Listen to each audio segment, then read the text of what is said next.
What's going on, everybody? This is Geek Summit again, coming back at you. I just want to share something unique that's kind of come into my possession over the last, I guess really, it's getting to be about 6 years ago I picked this item up. This appears to be a Toy Fair action figure mock-up for the Lex Luthor figure for the DC Superheroes line made by ToyBiz back in 88, 89. Might have been more like 90 because it was shortly after the Keaton Batman movie and all the merchandise came out after that. But ToyBiz did a quick set of Batman figures. They did Batman, Bob the Goon, Joker, and that's basically where they stopped as far as the movie merchandise went. Then shortly after that, they picked up the rest of the DC license essentially and went into making really a remake of the DC Superpowers figures that had come out just a few years before that. But anyway, that explains where we find ourselves here looking at this figure.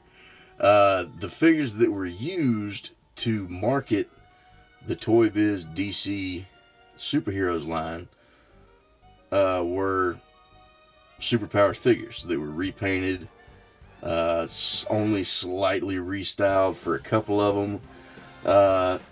But for those first 8 figures, I guess there was Superman, Wonder Woman, Robin, let's see, Mr. Freeze, Riddler,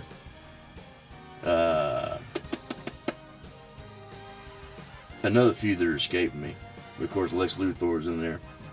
Lex Luthor was the only figure that was uniquely sculpted to market that line.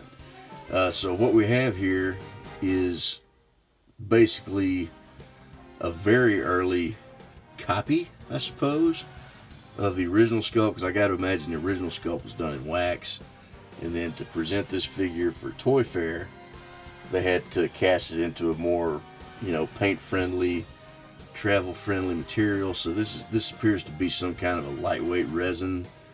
It almost feels like wood.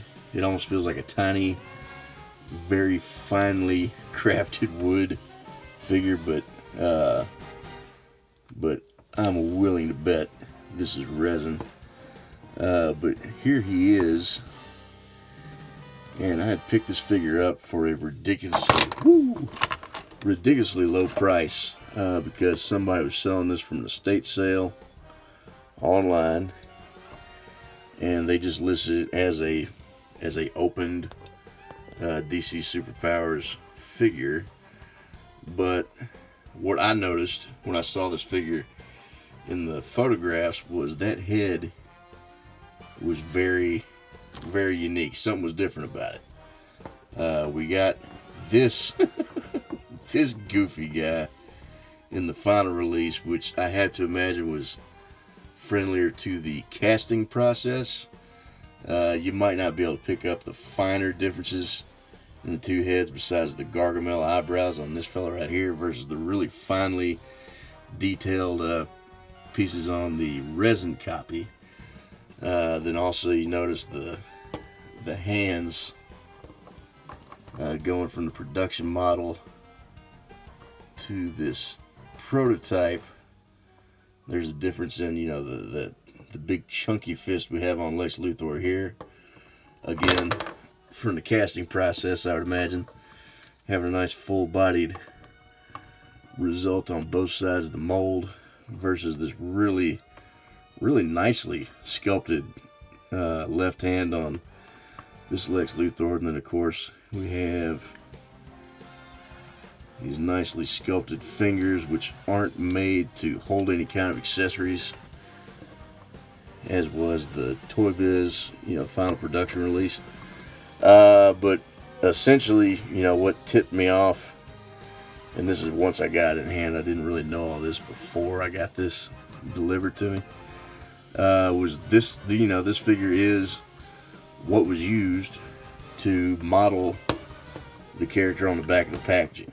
And you'll see these telltale signs in the sculpt of the head if you compared this to a photograph of the figure from the back of the packaging. Even the hand that we see here is a little bit nicer and kind of evident in that photo. I think he's kind of, kind of doing some action-like pose for a supervillain in a suit and ascot.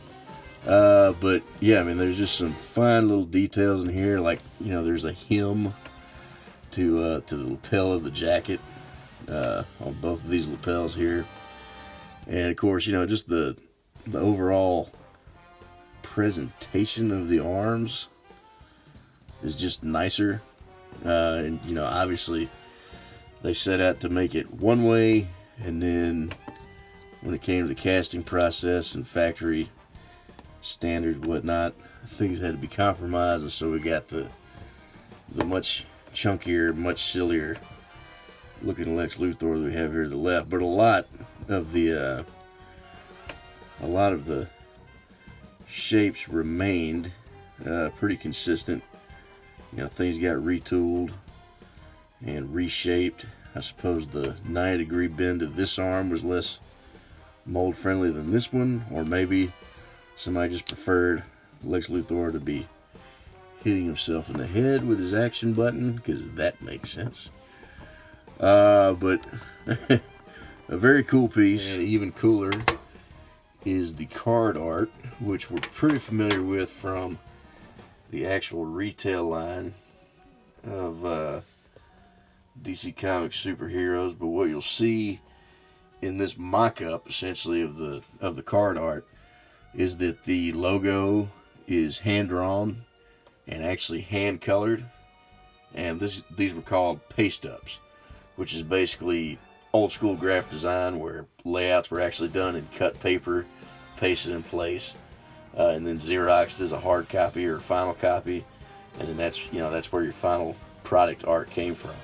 But this is essentially a mock-up used to showcase the figure and the packaging at Toy Fair, and you'll see the J hook up top, which on the production figure was more of a T-slot, I guess. It kind of ran a little bit more over this way and kind of had the straight across slot with a little bump in the middle, kind of like a Kermit the Frog eyeball, I suppose. And it looks like the card art for this mock-up in particular was done on a Bob the Goon card, just because it looks like it's referencing it coming with a gun and a knife, and I think Bob the Goon was the only one that came with that. I don't see a mention of his little hat, but anyway. And the art for Lex himself is also, hand-drawn illustration, and even hand-colored. You can see the inconsistencies of the purple on his jacket, a little bit of bleed through, and some nice wash work on the buttons and the cuff there to kind of produce shadow. Very cool. You can even see the white trim of the outline of the paper that was pasted in place there and then photocopied. Button activated power punch, which this figure does not feature, actually. This figure has no mechanics to it. It's solely the sculpted figure itself, so there's no mechanism sculpted in place. I figured they could take care of that later in the actual final product, and boy, what a job they did. This guy, this is my favorite feature right here. Bink! Right in the face. Knocking himself in the eye. But the original sculpt didn't have any place for that. It's just a solid sculpted figure. But yeah, really good looking piece. Really cool, very unique. I came across this from an estate sale online and just noticed that something was different about the figure, and something was just odd about the packaging. The people selling it, they just listed it as it was. It was a DC Comics Superheroes Lex Luthor in an open package, which essentially it was.